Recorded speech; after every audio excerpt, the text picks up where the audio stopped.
Let me tell you a story, and I have a feeling it might sound a little familiar. It's about a woman named Ria. She's brilliant, she's dedicated, and she works incredibly hard. But for some reason, she was completely stuck in her career. We're going to dig into why using some really powerful lessons from the book, How Women Rise. So at her office, Ria was that person. You know the one, the ultimate go-to. Anytime there was a tough project or something needed to be done right, the answer was always, give it to Ria. She'd stay late, she'd help everyone else, and she never, ever dropped the ball. But here's the crazy part. Ria started to notice something. Her colleagues, some who didn't seem to work nearly as hard, were the ones getting the promotions. And this one question just kept replaying in her mind. I'm doing everything I'm supposed to do. I work harder than anyone, so why am I not getting ahead? Well, her big aha moment came from a pretty unexpected place, a book. In How Women Rise, she found this mind-blowing idea. It wasn't about a lack of skill or hard work holding women back. Nope. It was a set of small, almost invisible habits that were actually sabotaging their own success. And as she kept reading, Ria saw herself on every single page. This book helped her put a name to what was happening. She identified 4 specific habits that were keeping her trapped as the dependable doer instead of letting her become a leader. So let's break them down, because you might just recognize them too. First up, the big one. The one that was pretty much the foundation of her whole professional life. See, Ria had this simple belief, like an equation in her head.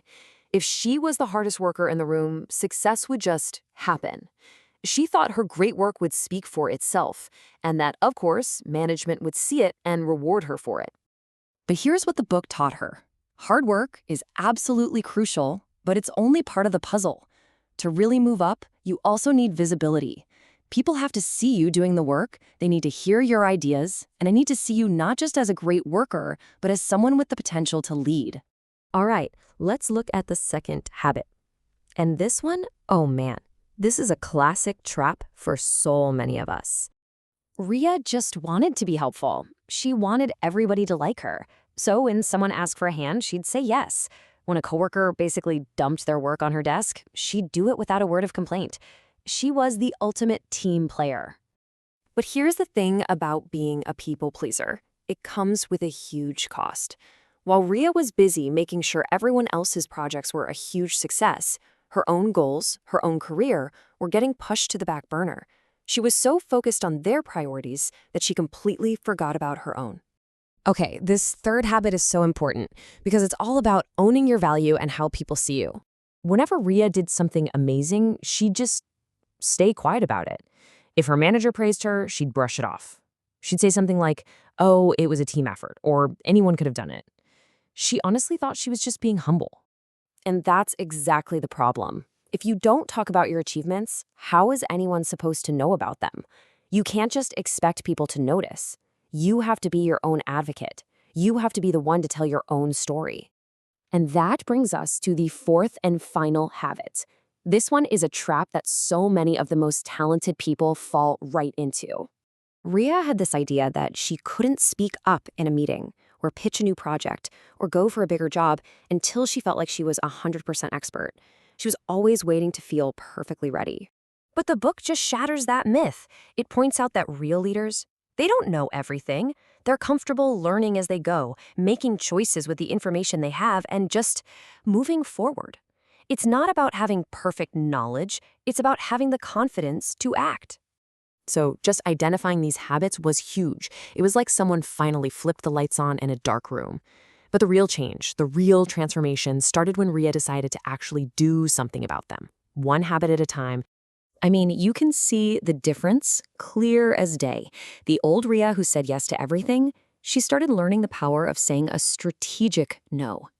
The old Ria who stayed quiet, the new Ria started speaking up in meetings and, taking credit for her amazing work.